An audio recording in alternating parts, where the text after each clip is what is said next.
La escena fue tan ridícula que aún no sé si me dan más ganas de llorar o de reír. Eran las 3 de la tarde, pleno martes, y ahí estaba yo, en el portal del número 28 de la calle Pintor Sorolla, agazapada detrás de un contenedor de vidrio como una loca. ¿Por qué? Porque justo 5 minutos antes, había visto a mi marido entrar en ese edificio con la que yo creía que era su dentista. Y no llevaba dolor de muelas. Te juro que todo fue por casualidad. Salí antes del trabajo porque mi jefa tenía migraña y nos largó a todas. Decidí caminar hasta casa, hacía sol y no tenía prisa. Al pasar por esa calle, lo vi.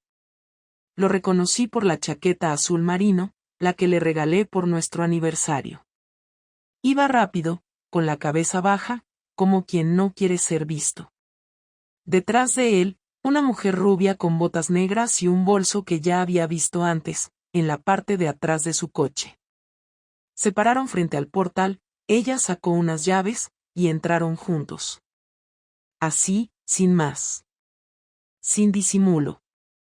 Como si no tuvieran a nadie que les pudiera ver. Como si yo no existiera. Me quedé de piedra. No supe si acercarme, si gritar, si sacar el móvil y grabar. Pero hice lo único que se me ocurrió, me escondí. Y esperé. No tengo ni idea de cuánto tiempo estuve allí. 10, 15 minutos. El corazón me iba tan rápido que me daban náuseas. Una parte de mí pensaba, no, Marta, esto tiene que tener una explicación lógica. Y otra parte, la que no paraba de temblar, sabía que no.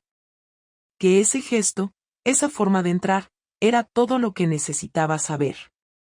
A los 20 minutos salieron. Ella iba peinándose con los dedos, y él tenía esa expresión que conocía demasiado bien. Esa media sonrisa de satisfacción que siempre le salía después del sexo. No me vieron. Me agaché más aún, deseando que el contenedor me tragara. Ellos caminaron calle arriba y se separaron en la esquina. Él sacó el móvil, se puso serio y me llamó. Cariño, estoy saliendo de la reunión. ¿Te apetece que cene algo por el centro y nos vemos más tarde? Casi vomito en la acera. No sé qué respondí. Creo que algo tipo sí, lo que quieras. Fingí una voz normal. Pero en mi interior ya no quedaba nada normal. Ese fue el momento exacto en que supe que mi vida, tal como la conocía, había terminado. No porque hubiera visto algo sospechoso, sino porque lo había visto todo. Porque lo había sentido en mi cuerpo. Porque de pronto entendí que, sin quererlo, estaba casada con un extraño. Y lo peor es que aún no sabía todo lo que me esperaba. Porque lo que descubrí aquel día no era el final. Era solo el comienzo. Esa noche no pude ni cenar. Me quedé tumbada en el sofá con la tele encendida, sin mirar nada. El mando en la mano, el móvil boca abajo sobre la mesita. No me apetecía hablar con nadie. No quería escuchar excusas ni tener que fingir otra vez. Lo escuché llegar cerca de las 9. Entró como siempre, saludando en voz alta, colgando las llaves en el gancho junto a la puerta, dejándose caer la mochila. Fue directamente a la cocina, abrió la nevera, sacó una cerveza y se vino al salón con la naturalidad de quien no ha hecho absolutamente nada mal. Me saludó con un beso en la frente, uno de esos besos que no significan nada. Me preguntó qué tal el día y le dije que normal, que en el curro había sido todo tranquilo. Luego él se puso a contarme cosas de una supuesta reunión que, evidentemente, jamás tuvo lugar. Inventó nombres de compañeros, detalles del cliente, incluso se quejó de que el aire acondicionado no funcionaba y que por eso tenía la camisa empapada. No sé cómo no le partí la botella en la cabeza en ese momento. En vez de eso, le dije que se duchara y que yo iba a prepararle algo de picar. Me fui a la cocina y lo escuché en el baño, tarareando como si estuviera en un anuncio. Mientras preparaba una tortilla con lo primero que encontré, Sentía una mezcla de rabia y desprecio tan fuerte que me daban ganas de gritar. A mí no me molestaba que me hubiera mentido, ni siquiera que se hubiera acostado con otra. Me jodía la tranquilidad con la que volvía a casa, la seguridad de saber que no iba a pasar nada, que yo iba a seguir ahí, poniendo la mesa como si fuéramos una pareja feliz. Lo peor no era el engaño. Era lo cómodo que estaba con él.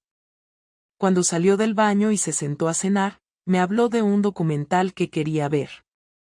Le respondí con monosílabos, no porque estuviera planeando nada todavía, sino porque no me salía otra cosa. Me limité a observarlo comer. Sus gestos, sus movimientos, cómo sujetaba el tenedor, cómo masticaba. Todo me parecía forzado, casi ridículo. Un teatro sin gracia. Me dijo que el finde podríamos ir a ver a mis padres, que hacía semanas que no los visitábamos. Estuve a punto de soltarle, ¿también te apetece llevar a tu amiguita? Pero no lo hice. En vez de eso, sonreí. Y esa sonrisa me dolió más que todo lo demás. Pasaron 2 días sin que yo hiciera ni dijera nada. Lo saludaba, le daba conversación mínima, le seguía el juego.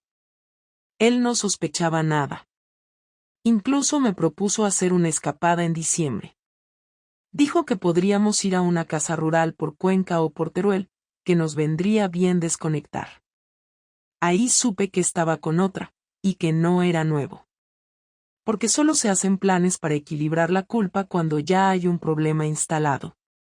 No me costó imaginar la conversación, ella presionando, él diciéndole que su matrimonio está frío, que necesita tiempo, que las cosas son más complicadas de lo que parecen. Ella tragando porque aún cree que va a dejarme. Yo, mientras tanto, cocinando lentejas. Y todo esto sin tener pruebas concretas. Porque eso es lo más jodido. Yo lo había visto entrar con ella, lo había visto salir, pero no tenía fotos, ni mensajes, ni una grabación. Si se lo decía así, sin más, lo iba a negar. Lo tenía claro. Iba a poner cara de sorprendido, iba a inventarse cualquier excusa, se iba a hacer el ofendido. Y lo peor es que si yo no reaccionaba con firmeza, iba a salirse con la suya. Como siempre. Porque Javi era experto en girar las cosas. En hacerte sentir culpable por desconfiar. Lo había visto hacer con otros, con compañeros, incluso con su familia. Sabía manipular. Así que necesitaba otra cosa. Algo que no pudiera negar. Entonces hice algo que no me enorgullece, pero tampoco me arrepiento. Le dije a mi amiga Sara que si aún tenía acceso a la aplicación que usaban en la portería del edificio donde trabajaba su hermano. No me preguntó por qué. Solo me dijo que sí. Le pasé la dirección del edificio, el día y la hora. A los 2 días me envió un pantallazo. Allí estaba el nombre de Javi, registrado en el sistema a las 15:12, y justo después, otro nombre, Lorena R., a las 15:09. Ella vivía allí. En ese piso. Lorena Rivas. Su dentista, supuestamente. Me temblaban las manos al ver el archivo. Ya no eran suposiciones. Eran datos. Hechos. Horarios. Tiempos. No sabía qué hacer con eso todavía. Una parte de mí quería plantarme en su trabajo, lanzarle los pantallazos en la cara, decirle delante de todos que era un puto mentiroso. Pero no soy así. O no lo era. Así que seguí con el teatro. Me inventé una excusa para ir a cenar sola con Sara y le conté todo.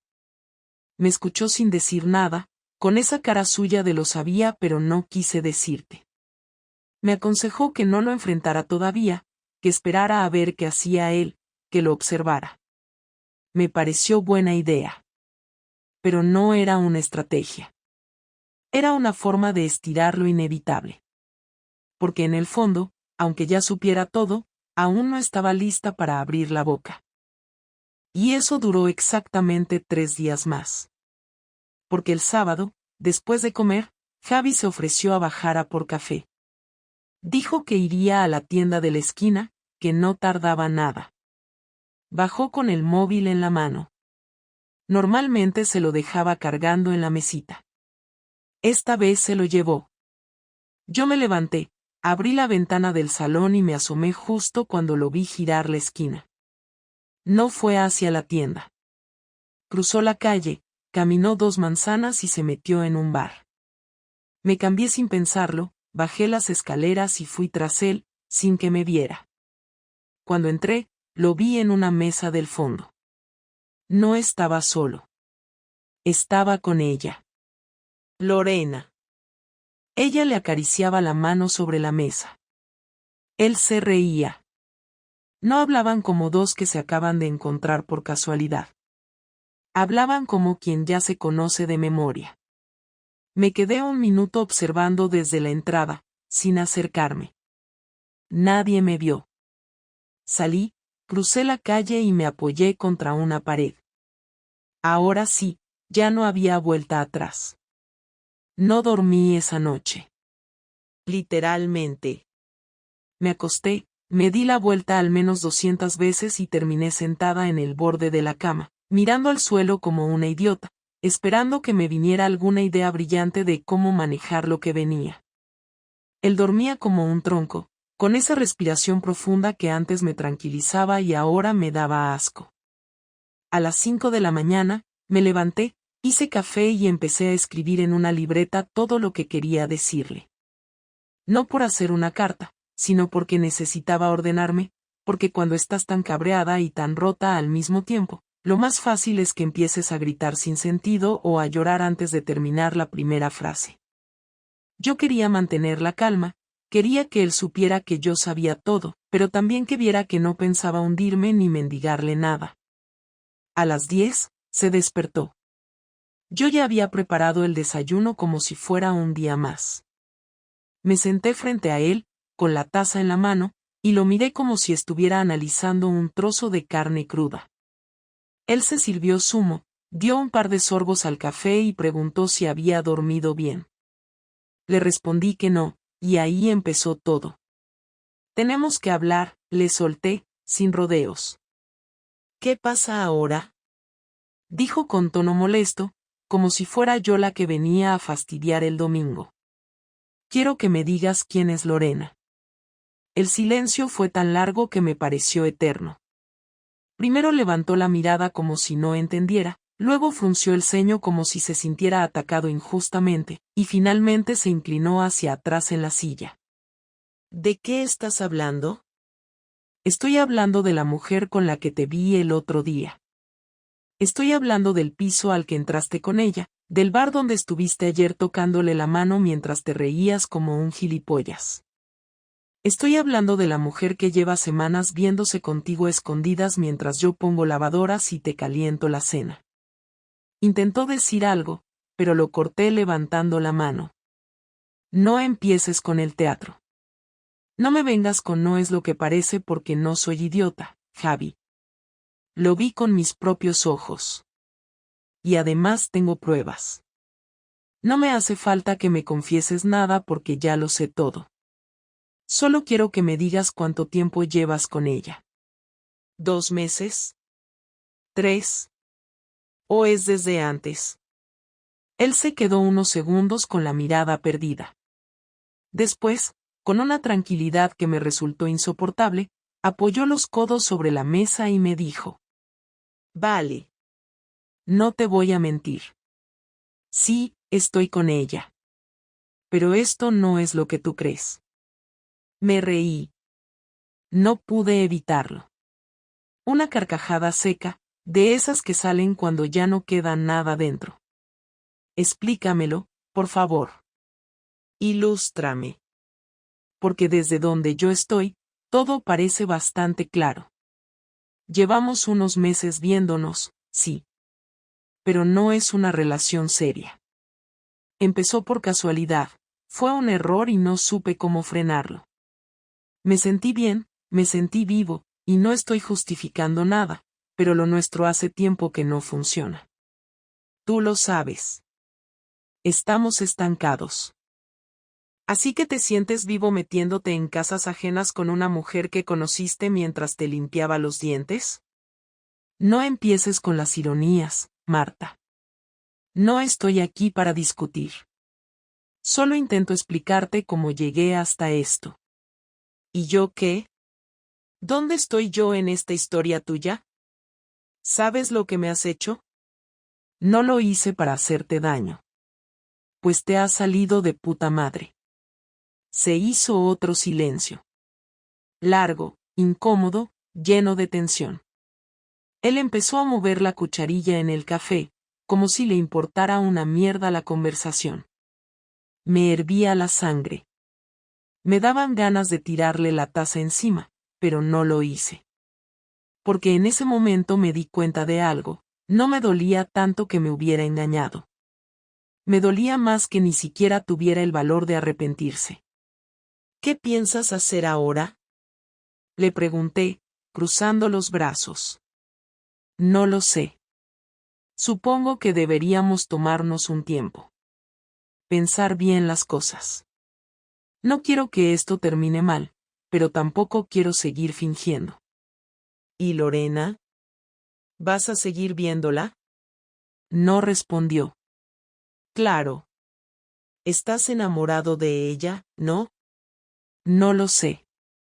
No es tan simple. Pues para mí sí lo es. Me has mentido, me has traicionado y me has tratado como si fuera invisible. Si no quieres seguir conmigo, dilo y ya está. Pero no me tengas aquí esperando a ver si te decides.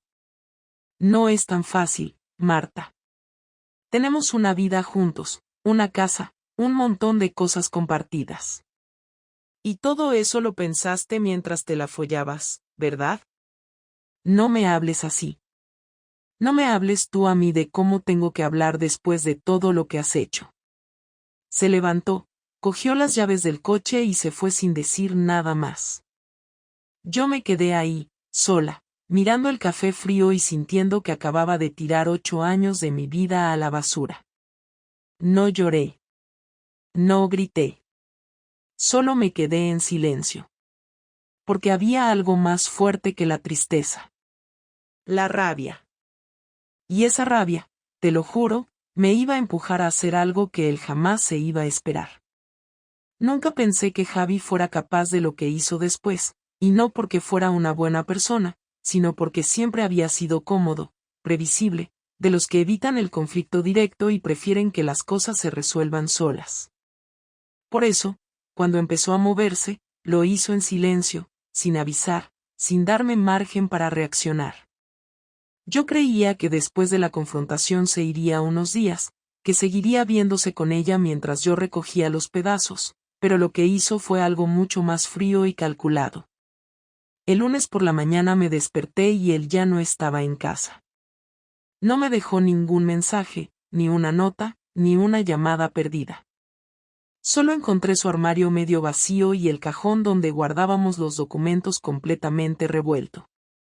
Me senté en la cama, todavía con la cabeza espesa, intentando entender si se había ido para siempre o si simplemente estaba intentando castigarme con el silencio.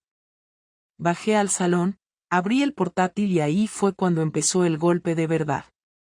Tenía un correo suyo enviado a las 6:12 de la mañana, con copia a mi jefa, a mis padres, a su hermana y, para rematar, a Lorena. El asunto decía antes de que la historia cambie. El cuerpo del mensaje era largo, demasiado largo, escrito con una calma que me heló la sangre.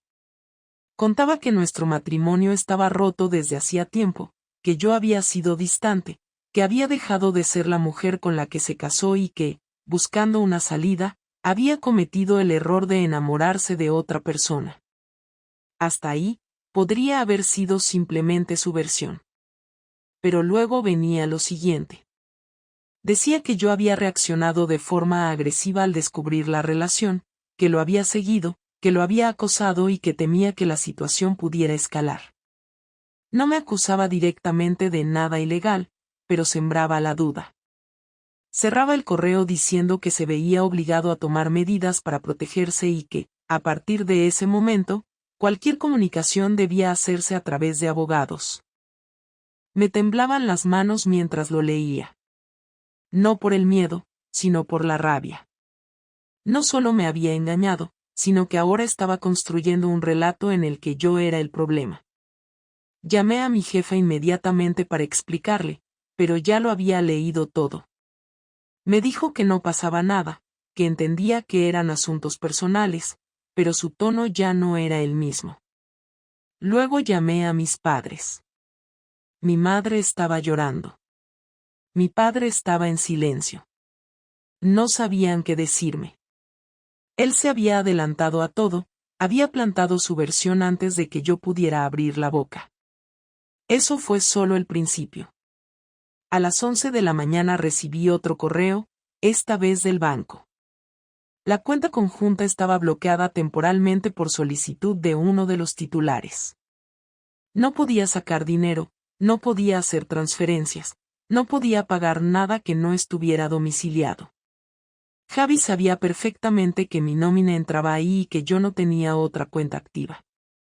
Me sentí humillada, atrapada, como si de repente alguien hubiera decidido apagarme el suelo bajo los pies. Llamé al banco, pedí explicaciones, y me dijeron que él había solicitado una revisión por posible conflicto entre titulares. Legal. Limpio. Frío. A las 2 de la tarde apareció en casa con un cerrajero. Yo estaba allí. No me avisó. Abrió la puerta con su llave, entró como si nada y me dijo que había venido a recoger el resto de sus cosas.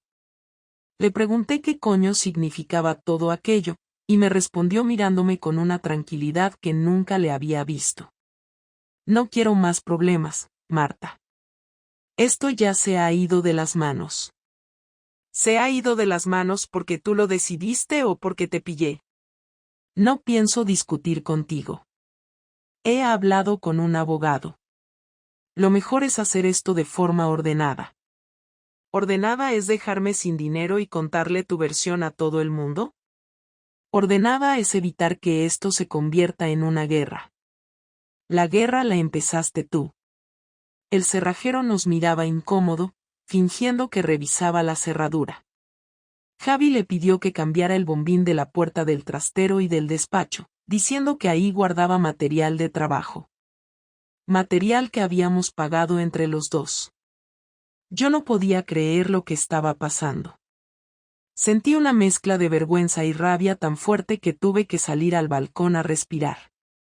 Pensé que ahí terminaría todo, pero no. Esa misma tarde, Lorena me escribió. No para disculparse, no para dar explicaciones, sino para decirme que dejara de molestar, que Javi estaba pasando por un momento complicado y que yo debía aceptar que la relación se había acabado.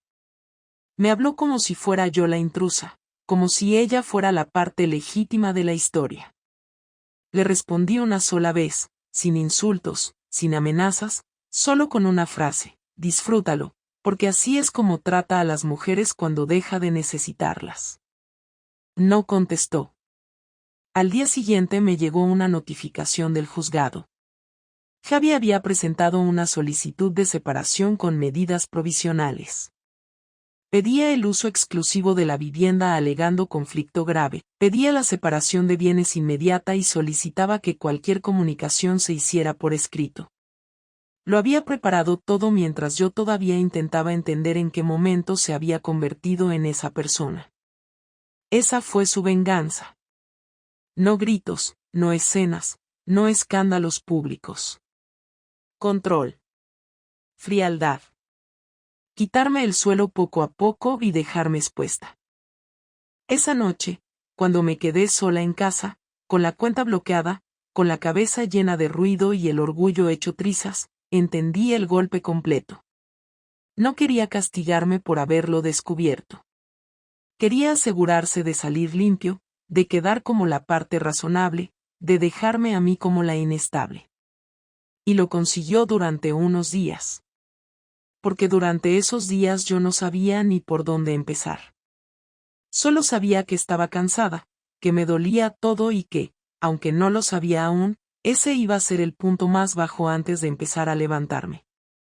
La conversación que tuvimos 3 días después fue la única que nos quedaba pendiente.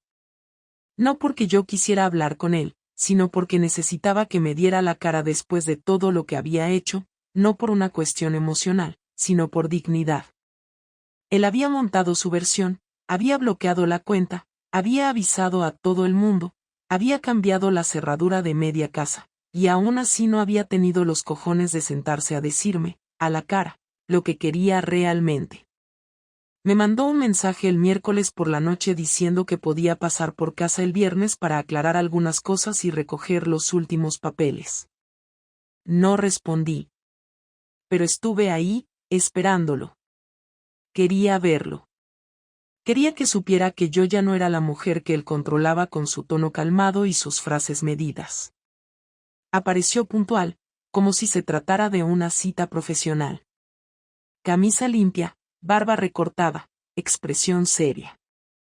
Saludó como si nada, como si no hubiera volado por los aires 8 años de vida compartida. Yo estaba sentada en el salón, el portátil encendido, una libreta sobre la mesa. No me levanté, no le ofrecí nada. Se sentó frente a mí, dejó una carpeta de papeles encima de la mesa y dijo que ahí estaba todo lo del coche, lo del seguro, lo del trastero. Le pregunté si había algo más que quisiera decir. Dijo que no y entonces hablé yo. ¿Por qué hiciste lo del correo? Le pregunté sin levantar la voz. Porque sabía que ibas a contarlo todo y quería evitar un escándalo. ¿Y qué te hace pensar que tú tienes derecho a anticiparte a mi historia? No es cuestión de derechos, Marta. Es cuestión de protegerme. ¿Protegerte de qué? ¿De que la gente sepa lo que hiciste?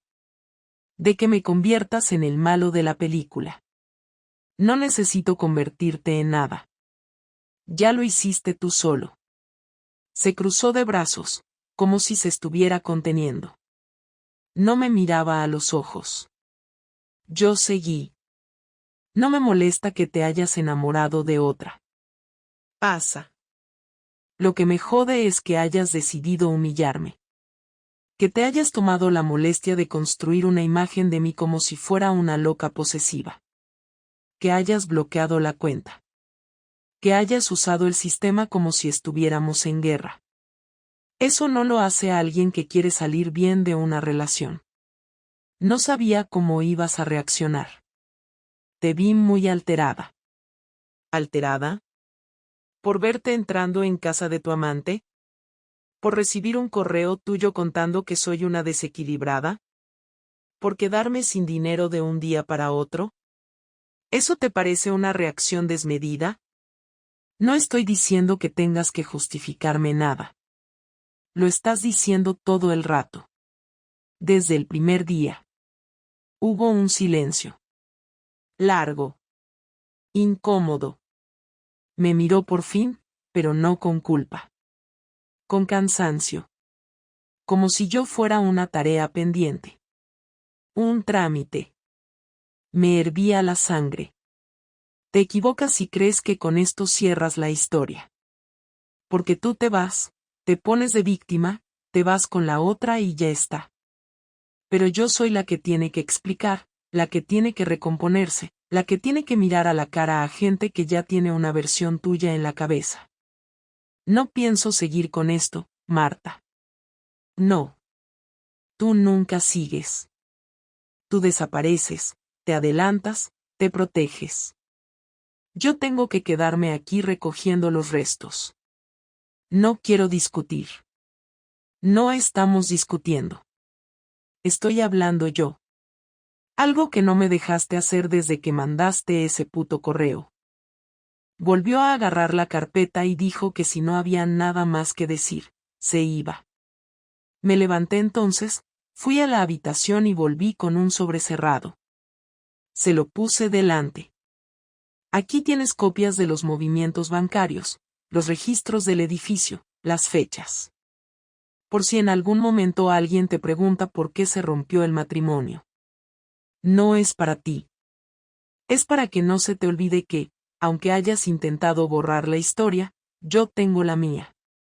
No lo abrió. Lo miró un momento, lo metió en la carpeta y se levantó. Te deseo que encuentres la paz que necesitas, dijo. Y yo te deseo que algún día seas capaz de hacerte cargo de algo sin manipular a todo el mundo. No hubo abrazo, ni despedida.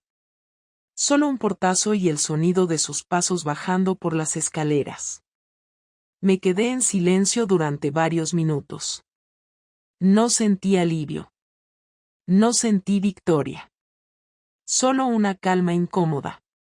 Como si la guerra no hubiera terminado, pero por lo menos ya supiera de qué lado estaba cada uno. Esa misma noche escribí a la jefa.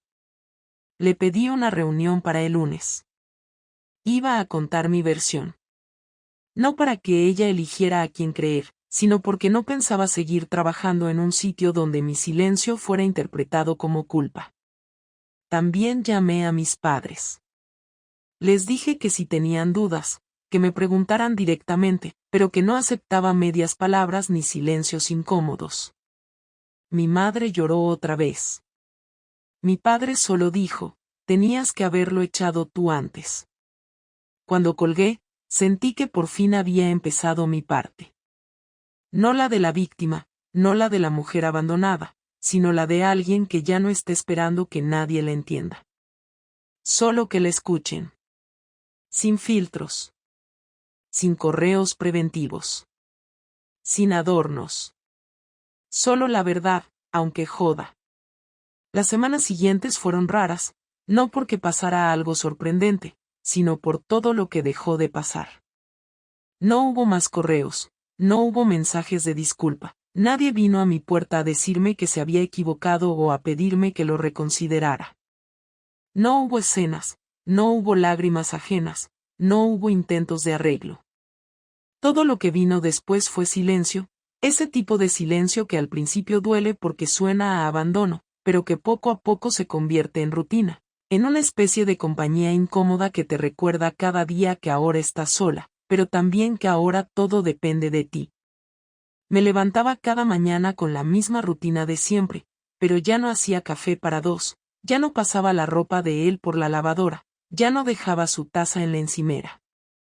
Había algo casi mecánico en mi manera de borrar su presencia de la casa, no porque quisiera hacer un ritual de limpieza emocional ni nada de eso, sino porque simplemente no quería tropezarme con nada que me lo recordara. Tiré su colonia, regalé un par de chaquetas que había dejado en el armario y cambié las sábanas. No porque fueran símbolos de algo, sino porque me daban asco. En el trabajo, la situación se mantuvo estable. Mi jefa no me preguntó nada más después de nuestra conversación, pero me cambió de equipo. Lo agradecí. No por evitar hablar del tema, sino porque me permitió enfocarme en otra cosa. Mis compañeras, algunas más cercanas que otras, actuaron como si nada hubiera pasado, pero noté que una de ellas, la que siempre había sido amiga de Javi desde los tiempos de universidad, dejó de hablarme del todo. Supongo que eligió bando, y me dio igual. Yo no quería convencer a nadie de nada. Solo quería seguir con mi vida. Pasé algunas tardes en casa de mis padres, otras con Sara.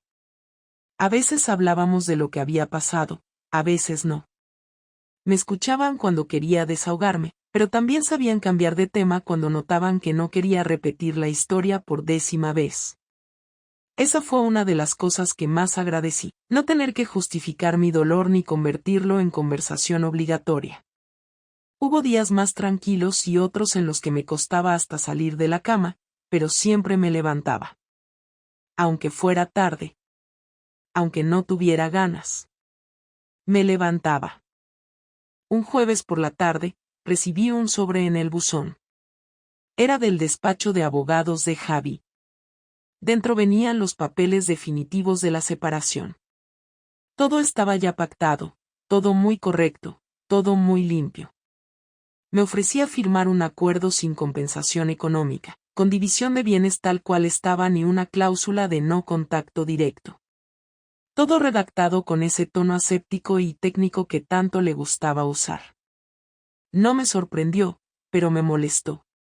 No por el contenido, sino por la forma. Era su manera de decirme que no pensaba tener ni una conversación más conmigo. Que ni siquiera merecía una llamada para cerrar un proceso de 8 años. Llevé los papeles a una abogada que me recomendó Sara, los revisó y me dijo que si quería, podíamos rechazar el acuerdo y exigir algo más justo. No lo hice. No porque creyera que él merecía irse sin pagar nada, sino porque ya no quería seguir pegada a él ni un minuto más. Firmé. Lo entregué todo, lo envié, y cuando me llegó la confirmación oficial, no lloré. No sentí alivio tampoco. Solo marqué el día en el calendario y pasé a la siguiente hoja. Un sábado por la mañana, mientras tomaba café en la terraza, recibí un mensaje de su hermana. No teníamos relación cercana, pero durante los años de matrimonio habíamos mantenido cierta cordialidad. Me escribió para decirme que lo sentía, que había tardado en ponerse en contacto porque no sabía qué decir, y que había leído los correos de Javi y luego también había hablado con él. Me dijo que no estaba de acuerdo con cómo había manejado la situación y que si en algún momento quería hablar, que estaba ahí. Le agradecí el mensaje, pero no le contesté nada más. No porque estuviera enfadada con ella, sino porque ya no necesitaba reconstruir puentes con nadie que viniera del otro lado. Esa parte de mi vida estaba cerrada, aunque no curada del todo. Poco a poco, fui retomando cosas que había dejado. Volví a leer por las noches, algo que había dejado de hacer durante los últimos años. Me apunté a un curso online de diseño, no porque quisiera cambiar de trabajo, sino porque me apetecía aprender algo distinto. Empecé a dormir mejor. No todas las noches, pero sí algunas. Me costó entender que la vida no vuelve a ser lo que era antes, ni siquiera cuando todo se calma. Cambia. Y una parte de ti se queda atrás, sin importar cuánto te esfuerces en seguir adelante. Pero eso no es algo malo. Solo es parte del proceso. Hubo momentos en los que pensé que no iba a poder con todo, que esto me iba a partir por dentro, pero no fue así. Me jodió, me dejó cicatrices, me robó una parte importante de mí, pero no me rompió del todo. Porque yo seguí. Y eso es suficiente. Ahora, cada vez que me preguntan si estoy bien, respondo que sí. No porque lo esté al 100%, sino porque estoy mejor. Y mejor es suficiente. No tengo pareja, no tengo ganas de tener una por ahora, no tengo ningún plan romántico ni emocional. Solo quiero estar en paz. Volver a sentir que tengo el control de mi tiempo, de mi espacio, de mis decisiones. Lo que aprendí de todo esto no es solo que una persona puede traicionarte de la manera más fría posible, sino que también puedes reconstruirte desde ahí. No hay ningún drama épico, no hay una redención, no hay un giro feliz de película. Solo hay días que pasan, decisiones pequeñas que tomas y cosas que ya no toleras. Como los hombres que mienten, los que evitan los conflictos, los que reparten culpas como si fueran caramelos. Ya no tengo paciencia para nada de eso. La última vez que vi a Javi fue en la notaría, cuando firmamos los papeles. No hablamos. No nos miramos mucho. Solo hicimos lo que había que hacer y nos fuimos. Él se fue antes que yo. Ni siquiera esperó a ver si yo decía algo. Mejor así. No tengo nada más que decirle. No hay nada más que explicar. Y eso, por fin, es un cierre. No perfecto, no limpio, no justo, pero cierre al fin y al cabo. Y eso me basta.